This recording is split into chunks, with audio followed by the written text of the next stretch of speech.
Shalom saudara-saudaraku yang diberkati Yesus Kristus. Salam sukacita.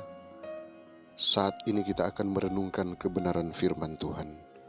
Judul renungan kita hari ini ialah 144.000. Mari kita berdoa. Bapa di sorga, kiranya tuntunan kuasa Roh Kudus-Mu menjadi bagian kami, agar kami boleh mampu memahami akan kebenaran firman yang akan kami terima saat ini. Di dalam nama Yesus. Amin. Ayat inti kita hari ini diambil dari Wahyu 14 ayat yang pertama. Firman Tuhan berkata, "Dan aku melihat sesungguhnya anak domba berdiri di bukit Sion, dan bersama-sama dengan dia 144.000 orang, dan di dahi mereka tertulis namanya dan nama Bapanya." Saudaraku, di atas laut kristal yang di depan tahta itu, laut kaca yang bening itu seakan-akan bercampur dengan api.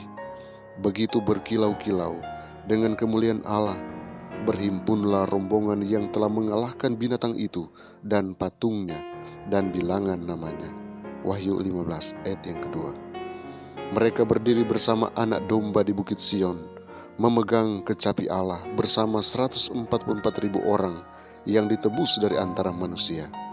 Dan kemudian terdengarlah bagaikan desau air bah dan bagaikan deru guru yang dahsyat, bunyi pemain-pemain kecapi yang memetik kecapinya. Wahyu 15 ayat 1 dan 2. Dan mereka menyanyikan nyanyian yang baru. Di hadapan tahta itu satu nyanyian yang tak seorang pun dapat mempelajarinya selain dari yang 144.000 orang itu. Nyanyian itu ialah nyanyian Musa dan anak domba, suatu nyanyian kelepasan. Tak seorang pun kecuali yang 144.000 orang itu dapat mempelajari nyanyian itu, karena nyanyian itu adalah nyanyian pengalaman mereka, suatu pengalaman yang tidak pernah dialami oleh rombongan lain. Mereka adalah orang-orang yang mengikuti anak domba itu kemana saja ia pergi. Mereka ini setelah diubahkan dari dunia ini, dari antara yang hidup, dianggap sebagai korban-korban sulung bagi Allah dan bagi anak domba itu. Wahyu 14 ayat 4. Mereka ini adalah orang-orang yang keluar dari kesusahan besar. Wahyu 7 ayat 14. Mereka telah melewati masa kesesakan seperti yang belum pernah terjadi sejak adanya suatu bangsa. Mereka telah menanggung penderitaan masa kesesakan Yakub. Mereka telah berdiri tanpa pengantara selama pelaksanaan terakhir penghakiman Allah. Tetapi mereka telah dilepaskan karena telah mencuci jubah mereka dan membuatnya putih di dalam darah anak domba. Di dalam mulut mereka tidak terdapat dusta. Mereka tidak bercelah di hadapan Allah, karena mereka berdiri di hadapan tahta Allah dan melayani Dia siang dan malam di bait sucinya. Dan Ia yang duduk di atas tahta itu akan membentangkan kemahnya di atas mereka. Wahyu 7 ayat 14 dan 15. Mereka telah melihat dunia ini dilanda kelaparan dan bala sampar.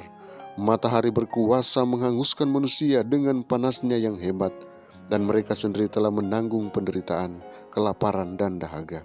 Akan tetapi mereka tidak akan menderita lapar dan dahaga lagi, dan matahari atau panas terik tidak akan menimpa mereka lagi. Sebab anak domba yang di tengah-tengah tahta itu akan menggembalakan mereka dan akan menuntun mereka ke mata air kehidupan. Dan Allah akan menghapus segala air mata dari mata mereka. Wahyu 7 ayat 14-17. Dari pengalaman mereka yang menyakitkan, mereka mengetahui bahayanya dosa, kuasanya, jahatnya, kutuknya, dan mereka memandangnya dengan kebencian. Alfa dan Omega jilid 8, halaman 684 dan 685. Kiranya Tuhan memberkati kita hari ini. Mari kita berdoa. Bapa di sorga, kasih karunia-Mu, damai sejahtera-Mu sungguh luar biasa, sehingga kami boleh alami sukacita di dalam Yesus saat ini. Kami boleh merenungkan kebenaran firman-Mu. Biarlah ini boleh mendasari hidup kami hari ini, sehingga kami boleh melakukan semua penyembahan kami, semua pekerjaan kami hanya untuk kemuliaan bagi nama Tuhan saja. Bapa di sorga, tetap berkati umat-umat Tuhan, tuntun umat-umat Tuhan ke dalam segala kebenaran. Apapun yang akan dikerjakan, apapun yang akan dilakukan, semuanya lewat tuntunan sorga. Kesuksesan kami selalu raih karena kami selalu mengandalkan Tuhan. Hindarkan kami dari COVID-19, hindarkan kami dari sakit penyakit, mara bahaya, malapetaka yang mudah berlaku bagi kami. Biarlah kami selalu diberkati dalam segala kelimpahan berkat surgawi. Karena hamba datang dan menyerahkan kehidupan anak-anak Tuhan hanya di dalam nama Yesus Tuhan dan Juru Selamat kami. Amin.